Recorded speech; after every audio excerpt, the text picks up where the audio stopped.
Welcome back dito sa channel natin. Andito tayo ngayon sa may Parklink sa boundary ng Pasig City at Quezon City. Ito ay mega project ng Ayala Land kapartner ng Eton Properties. Latest update tayo sa mga projects na ginagawa dito. Ito pala ang unang tower ng The Lattice Residences.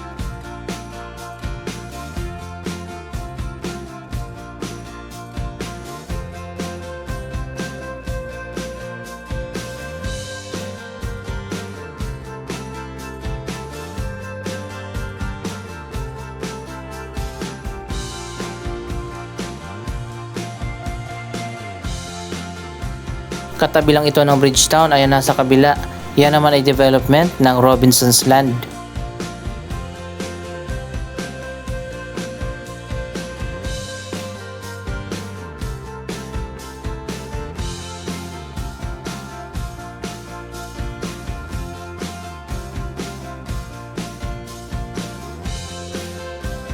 Ito na pala ngayon ang progress sa ginagawa na bagong international school. Yan ang MIIS, Multiple Intelligence International School.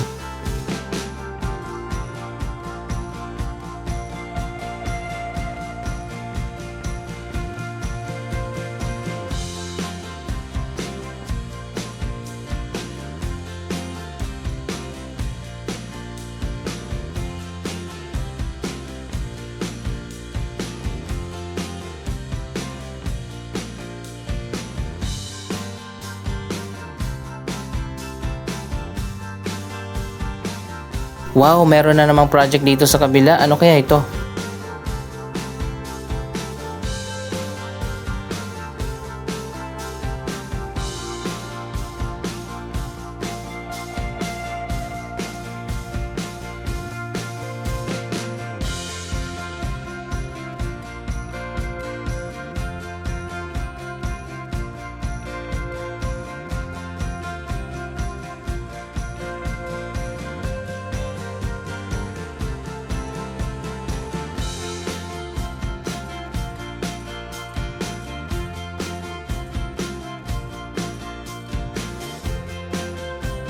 Ang Parklinks ay isang developing area. Marami pang iba't ibang mga projects ang itatayo dito sa mga susunod na taon.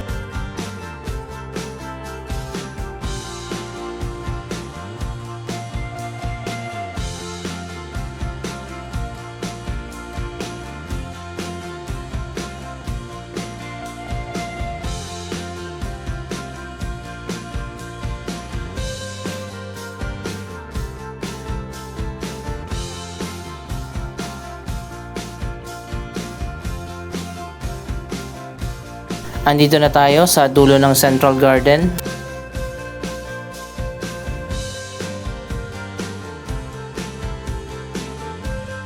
Ang mga bagong project na abangan natin dito sa Parklinks, dalawang tulay pa ang itatayo. Yung isa ay connecting papunta doon sa may Circulo Verde at yung isa naman ay connected papunta doon sa may Metropolis Road.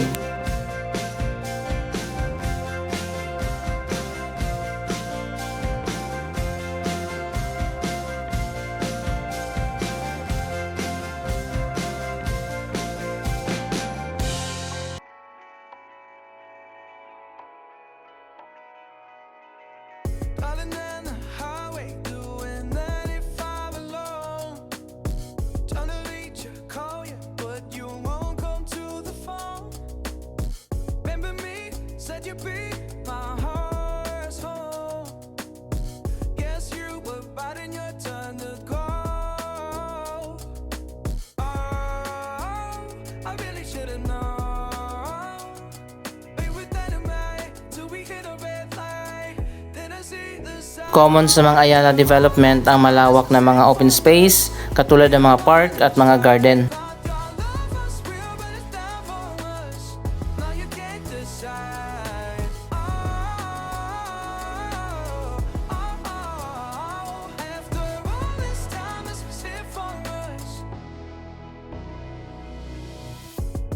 Change your energy, yeah, you switch things up. Now you seem brand new to me. But was that even for?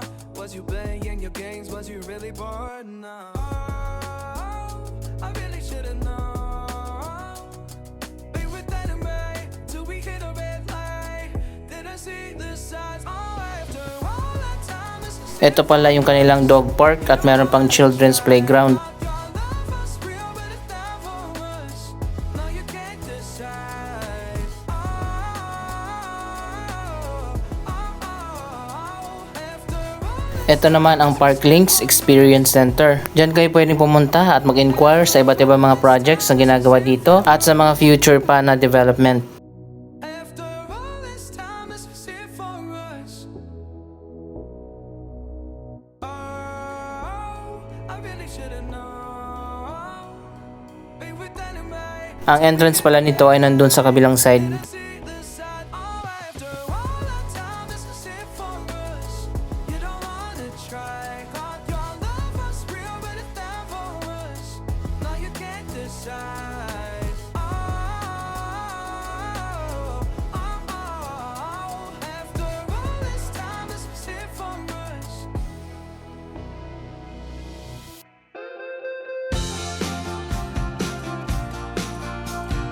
Napansin nyo ba, ang ganda ng bricks na ginamit nila dito? Maliliit tapos iba-iba yung kulay.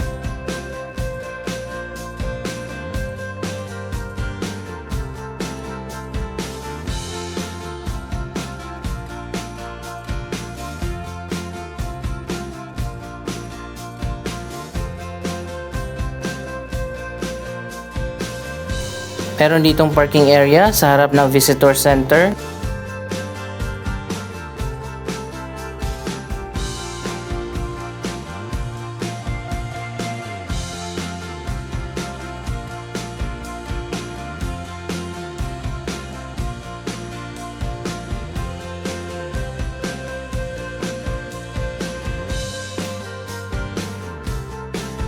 Wow, ang lawak pala nito.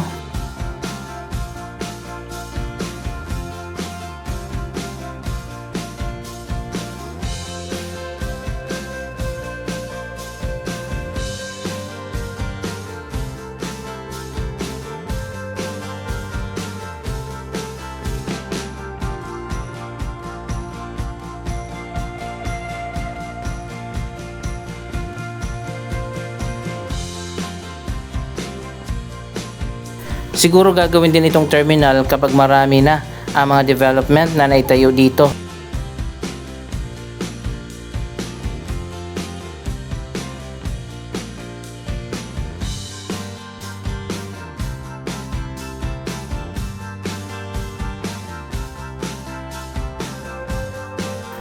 Sa Riverside naman, dito yung Eco Forest, magtatanim sila dyan ng napakarami mga puno. At ito nga ang sinasabi ko na isang tulay na patawid doon sa Metropoli. Eto na pala, mukhang sisimulan na. May shortcut na papunta dyan sa Eastwood kapag naitayo na yung tulay.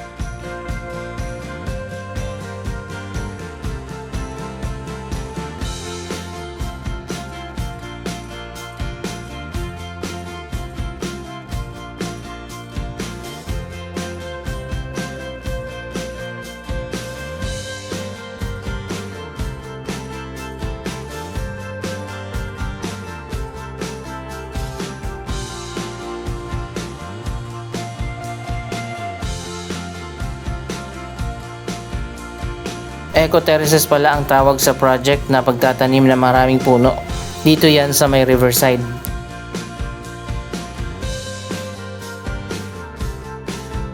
Ito naman yung ginawa nilang Riverside Park.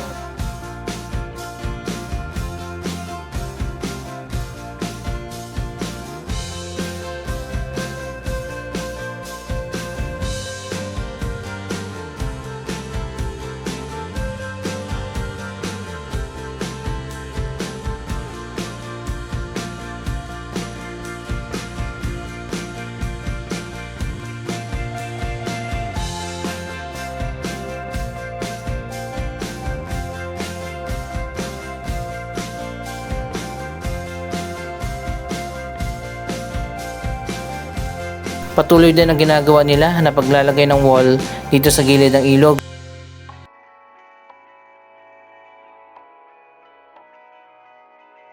Driving down the highway, doing 95 alone.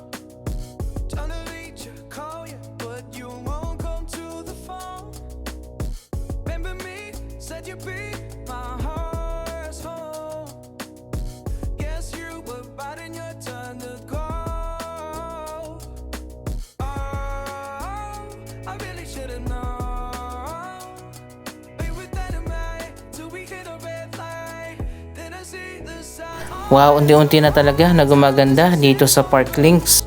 Pati na dyan sa kabila sa Bridgetown. Connected na pala itong dalawang development. Now you can't decide. After all this time, it's sit for us. Change your energy, yeah, you switch things up. Now you seem brand new to me. But was that even for? Was you playing your games? Was you really bored? No. I really should've known. Be with that and right till we hit a red light. Didn't see the signs. Oh, after all that time, it's a shit for us. You don't wanna try. Thought your love was real, but it never was. No, you can't decide. After all this time, it's a shit for us. Dito naman sa kabilang side ng tulay itatayo yung esplanade. After all this time, it's sit for us. Sa ngayon wala pa, abangan natin ang pagsisimula sa bagong project. Magiging maganda itong area na to. Red light, didn't see the side. Oh, after all that time, it's sit for us. You don't wanna try. Thought your love was real. Ito na pala yung bagong Hotel 101, malapit na matapos. Dito naman sa kabila ang Haraya Residences. After all this time, it's sit for us.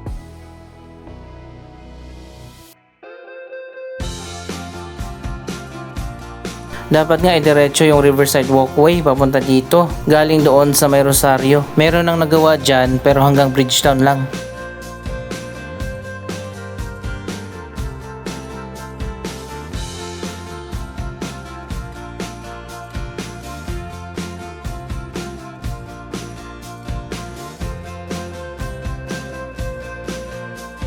Dito pala sa likod, maglalagay pa sila dyan ng maliit na riverside.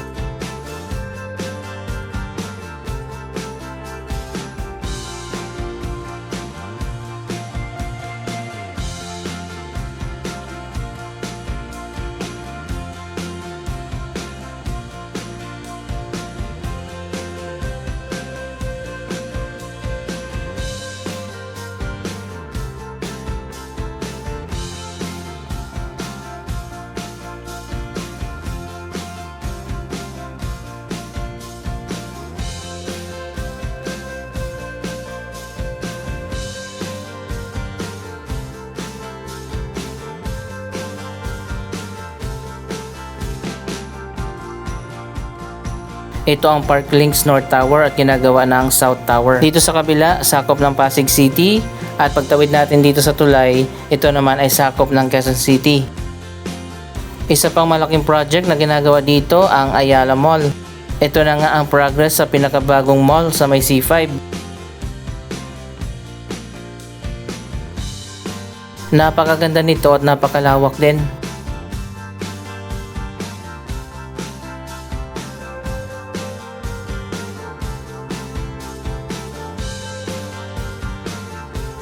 Sa taas naman ay mga office tower.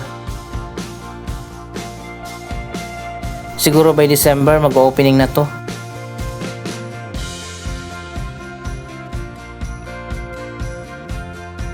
May bago na naman tayong tambayan at pasyalan dito sa C5 Quezon City.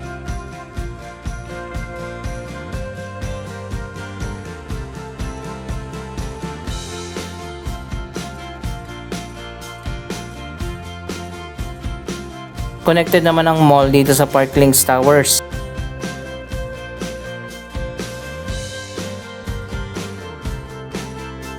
Ito yung magiging design dyan sa loob ng mall. Kung familiar kayo sa Ayala Mall Circuit, parang ganito.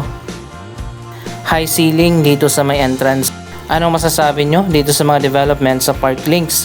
Mag-comment lamang dyan sa baba ng inyong mga reaksyon. Maraming salamat sa inyong panonood. Huwag kalimutan na i-like, i-share ang video ito at mag-subscribe. Thank you for watching!